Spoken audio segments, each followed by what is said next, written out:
What is up, guys? It is Q here, bringing you all a brand new video. Today's video, I'm going to be taking a look at Lily Mountain's downhill. Now, I said in one of my videos, I believe it was the last one, Update from a Cat, that this would probably be the first video that I would be reviewing. I want to do just a quick initial review. I have played through probably about 3/4 of this game. I do not have everything unlocked. I have one mode that I haven't unlocked and most of the bikes, but today's going to be just kind of an overall look at the game and what I think about it. So when you first open up the game, you are presented with the opening screen. From here you have start game, options, and credits. In the options menu, it's quite simple. You have your language, measurement units, blood, screen shake, and your best times. It can be set, of course, to whatever languages. I'm not going to test that. We have metric or imperial, blood, on or off, screen shake, I keep it off because I don't like screen shake and motion blur, best time either your own or the global records. Display, you can turn VSync on or off. Controls, you can change your steering mode to left or right, inverted, or screen-based. Vibration, I always keep vibration off. And audio only has your overall volume. We're going to discard changes because we haven't actually changed anything. When you first start the game, you'll be presented with Greater Horn. You'll also you'll be presented with, at the top, as you can see, you have mountains, customization, progression, and the leaderboards. We'll start at mountains. There's 4 mountains for you to play on, which you unlock as you complete different trails on each mountain. Each of the 4 mountains has 4 trails, each with 1 resting place. Resting places are like small little areas that are kind of like Easter eggs that you'll stumble across when exploring, that you can rest, and you'll get an achievement for it, and of course, find that spot. There as you can see, 6 different bicycles, and you start with the Grasshopper. Each bike has its own special stats and specializes in one thing or another, except for the Grasshopper, which only really specializes in being a generic piece of shit. More on that later. To unlock bikes, you'll complete challenges on each trail, on each mountain, which will unlock Ooh, my bad. I just can't talk. Unlock bike parts for you to do. Each bike only has 6 parts, except for the Geronimo, which is kind of considered to be the best bike, as it has really good shock absorption. You can also customize your rider from outfit color, which you unlock from doing challenges, just like paint jobs at bike parts. The helmet, which you unlock all 3 right away. You have 3 of them. You have road, trail, and full face. You can change your body type to male or female, your skin color, your hair color, your facial hair, and your facial hair color. It's a simple system of character customization, but it is quite elegant. Progression tells you everything. As you guys can see, I've only locked right under 70% of the trails, 69, nice. Less than 1/4 of the challenges, just over 1/10 of the resting places, only 2 bikes unlocked, and one of those is the starter bike, so really only 1. And, of course, 7 of the 53 paint jobs and 6 of the 21 outfits. And the leaderboards will give you, well, the leaderboards. I'm not going to go into that. When you go into a mountain, the first thing you'll be greeted with is the trail screen. Now, when you first start, all you will have is the Explorer. You'll also have your bike. You also have your bike selection. And it's not really letting me select my bike here for some reason. Maybe it's because I shit-talked the Grasshopper. But each bike has its own stats and specializes in one thing or another. The controls of the game are very simple, and it gives you a simple overview here at the beginning, the very first trail, of how to steer, how to accelerate, how to brake, of course, and I'll just immediately wreck. RT is to accelerate, you use the left stick to turn, you use LT to use your brakes, and you use the A button, I'm on Xbox, to do what is called a sprint. It's basically a boost. You pedal really fast. Some bikes, the boost is significantly more effective than others. The Grasshopper has pretty bad sprint, but it is still useful. And as you guys can see, it's now telling me how to brake, and here in a bit it'll probably tell me how to boost. But the Explorer thing, there is no time limit, there is no crash limit, there is no challenges. You simply have to cross the finish line. Each trail, without crashing, will take you about an average of 2 to 4 minutes. And that's just an average. Each trail depends, but on average you're looking at sometimes 2 minutes and something, sometimes 3 minutes and something. So it really just depends on which trail you're on, how good you are. So if we go to the menu real quick, I'll show you what challenges look like. So challenges look like, we don't want to change peaks, or mountains I should say. When you select a trail, you'll get, after doing Explorer, you'll be met with the beginner challenges, which are easy. Challenges, for instance, finishing the trail in 3 minutes or less, and also finishing the trail with 21 crashes or less. Now, you don't have to do both of these at the same time. You can complete one, then the other. Then you'll get Expert. Once you've unlocked all the Experts challenges for a trail, you'll unlock Freerider. I'm not sure what Freerider is yet, because I haven't unlocked one, but I am definitely going to try to, at least on one, so I can give you guys a final review of the game. Each trail each mountain, like I said, has 4 trails. Each trail has 4 different levels of difficulty. Each trail overlaps the other ones just a bit. As you guys can see, the trails overlap each other to varying degrees. The trails that overlap each other the most are Raven's Edge and Widow's Ravine. And overall, the game is quite good, at least in my opinion. It's a very casual game with a very simplistic art style, and each mountain has its own style. Obviously, Greater Horn is very much Pacific Northwest, kind of Washington, Montana, Oregon kind of thing going on here. You've got pine trees, you've got nice big mountains, very beautiful. Redmore Peaks is a very much more Midwestern, and Sierra Rivera is obviously very Southwestern. I do not know what the 4th mountain is yet, and like I said, once I've unlocked every mountain, done every trail, pretty much done everything there is to do to a significant degree, I will come back and give you guys a final review. This is just an initial review. But for now, let's take a look at Redmore Peak. We'll go to Trail 3 out of 4, because why not? I'll only be doing Explorer. Here we go. But as you can see, each bike has its own different stats. On the frame, you have stability and agility.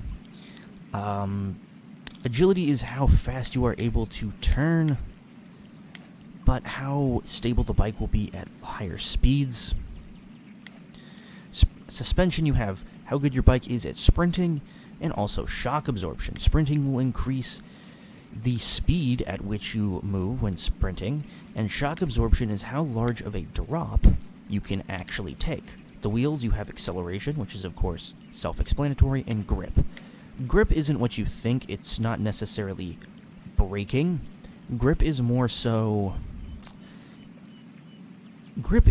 your off-road. The better your grip is, the better you'll be able to go on off-road sections of the course. So obviously this is a race bike, has no shocks, has very poor agility, has really high stability and really good acceleration, but no grip and shock absorption. The Trailblazer is way more off-road, as is the Boar to an even higher degree, and then finally you have the Geronimo, which is kind of considered to be the best bike, quote-unquote. I don't think it is, but it does have great agility, shock absorption, and grip. I use the Pace Breaker over the starter bike because it does have significantly better off-road, as well as sprinting, as well as it does turn a lot sharper. One thing about this game that is quite nice is that, compared to a lot of other games, kind of in this similar vein, is that most of the time if you went this way, it would kind of be blocked off to you in some way. But not in this game. Well, unless you're an idiot like me and you immediately crash. But if there is an area that is open, and you can survive going down it, you can go down it. For instance, I'm going down this part of the trail, and, I'm using my brakes pretty liberally here so I don't hit a rock, and whoa, I pop out on the trail. Now, if I restart my run, and I take this bike trail this way, and note, I could have cut off to the side there, and I'll just crash, but I can cut left right there. Or I guess, from my character's view would be right, but from our view, it's left. Wow, the brakes are just kind of eh.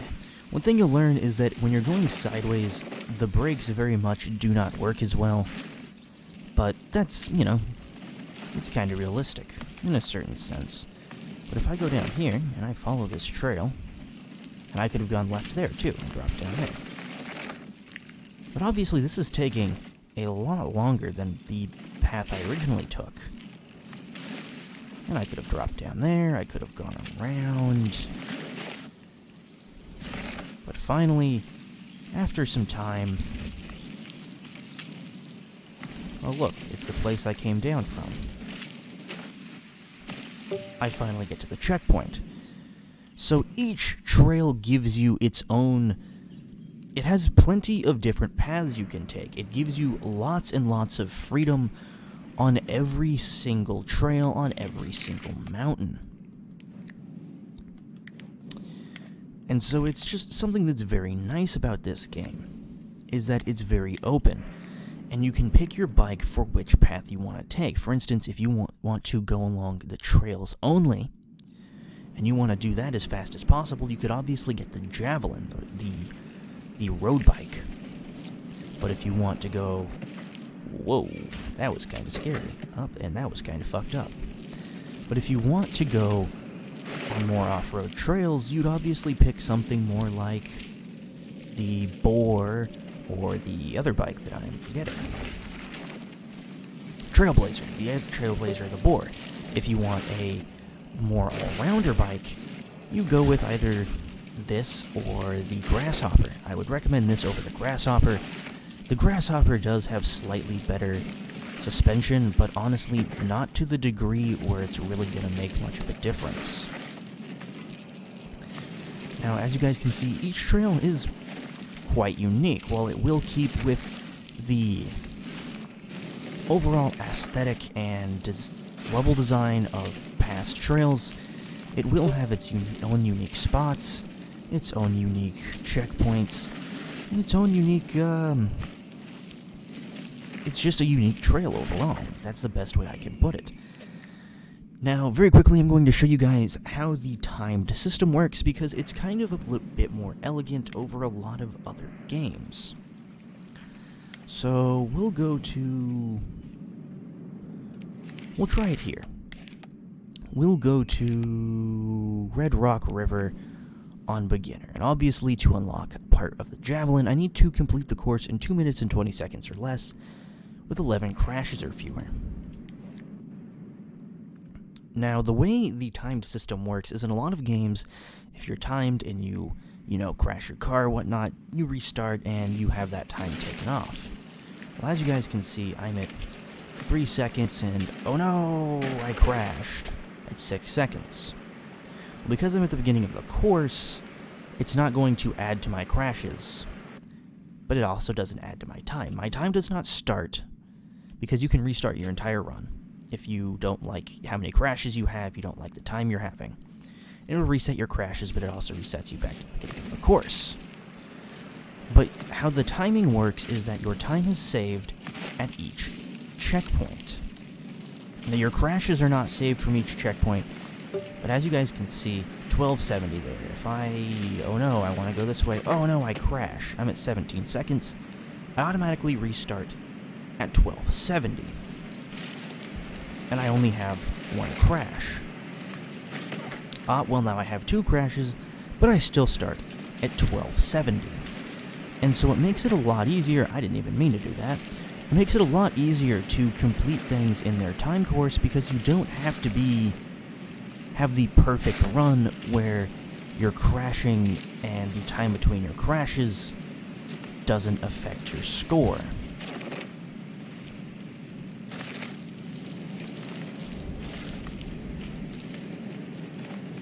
Now, that is a part of the game that I really like, and I think it really kind of airs it to the more casual crowd.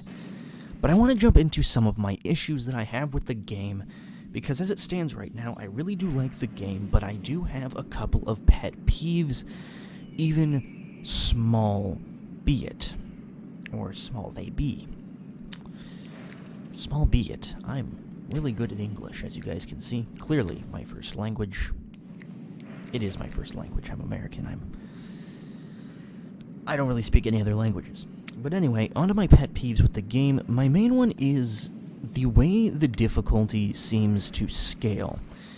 Now, the game is very much like the first game that comes to mind to me, that when you pick a difficulty but it still scales difficulty up the better you get and the further you get into the game, is UFC 3. In your career mode in UFC 3, if you start as at a lower level, the more you progress and the better you do, the more the difficulty will ramp up, and the game here is very similar. The trails progressively get a little bit more finicky and a little bit more difficult for you. And it challenges you even if you came to the game just for a casual experience. It kind of makes you get naturally better at the game by doing this, and it's nice. But the issue is with this, is if you're just naturally not good at games like this, you're actually maybe not very dexterous at a lot of games like this. You don't have the reaction time or the focus for it. Then you really don't get to experience the full game. For instance, you don't unlock the mountain. Wait, where am I? Yeah. So you don't unlock the next trail. So on the first one, you do not get to unlock any other trails on Greater Horn unless you complete the beginner one, which 21 crashes or fewer, you can go really, really slow and you'll be fine. But the next one, on Expert, nothing really special there. But Wandering Woods, you don't get the trail unless you do it into 30 or less, which is, debatably a little bit more difficult, and you also don't get to move on to the next mountain unless you do the course in 20 crashes or fewer. And the Expert one, And so it kind of forces you into this situation of either play the game to a point that is semi-competitive, where you're really trying to challenge it, or you just kind of don't get to enjoy the full game, and I don't agree with that. I think you should be able to enjoy... I feel like you should be able to enjoy the full game, or at least a taste of the full game, without really having to be all that challenged, but at the same time, I completely understand it. Because the game is meant to be in this... It's an easy game to jump into. I'm just kind of giving you guys a look at the challenges.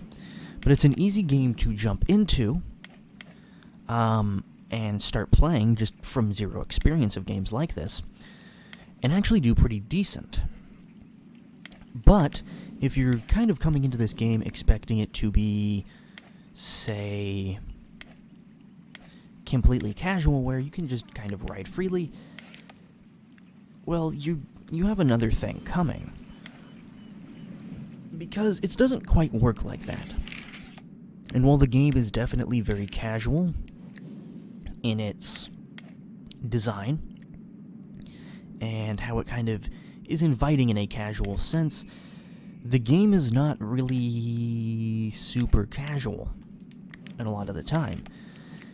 And there are spots in the game where there is very randomly sections that are very, very difficult, of trails that are otherwise quite easy, and you can really get hung up on them. I know I got hung up on one because the time trial to continue, as well as the crash qualifications, kind of combined to really screw me over, because there was these 2 or 3 sections of this otherwise very easy and very manageable course that were rather quite difficult. And if I remember right, it was here on Redmore Peaks, and I want to say it was Redwood Falls. Yeah, I want to say it was Redwood Falls was the one. I could be wrong, but I'm pretty sure it was this course. There's a section that it dips down, and it's rather difficult, and then there is another section where you are jumping across these large plateaus that if you mess up, it's an instant crash. Unless you can pause fast enough and kind of rewind, you're kind of screwed. But that's kind of my first impressions of this game. Overall, I really do like this game, and while it has a simplistic art style, from a polygon count point of view and kind of the models, the lighting, the scenery, everything is absolutely gorgeous, and I love this game. I mean, just look at the water and the lighting. It's awesome. For a very simplistic game, it's very nice. It reminds me of kind of like almost like cel-shaded games where, you know, the graphics aren't realistic, but you still appreciate them. But anyway, this has been Lonely Mountains Downhill, my initial review of the game. Right now the game is in version, as you can see, 1.3.2402.0560.x1m. So if things change, you guys will probably know. But that is how things stand in the game currently. I don't know if they plan to update the game in the future, or if this is kind of the final version. I really hope they do add more to the game, though. This game is available on Xbox One, PS4, and PC, and I would highly recommend playing it if you have access to it. It is on Xbox Game Pass right now for free if you have the Game Pass. It is a very small-sized game, and if you have Game Pass, I would highly recommend trying the game out. Anyway, guys, thank you so much for watching. If you still are, and you have made it through the entire video, if you are interested in seeing more content like this, honest reviews, funny gameplay, and of course, more firearms content, go ahead and take a look down at the link in the description, or the description of my channel, to head on over to my Patreon if you want to contribute a little bit more. I wouldn't say necessarily seriously, but if you want to contribute a little bit more to helping me maintain content here, and also make my home here on YouTube. But I'll stop being ranty, I'll stop trying to sell myself, and I will see you guys next time. Thank you so much for watching, and have a wonderful rest of your day.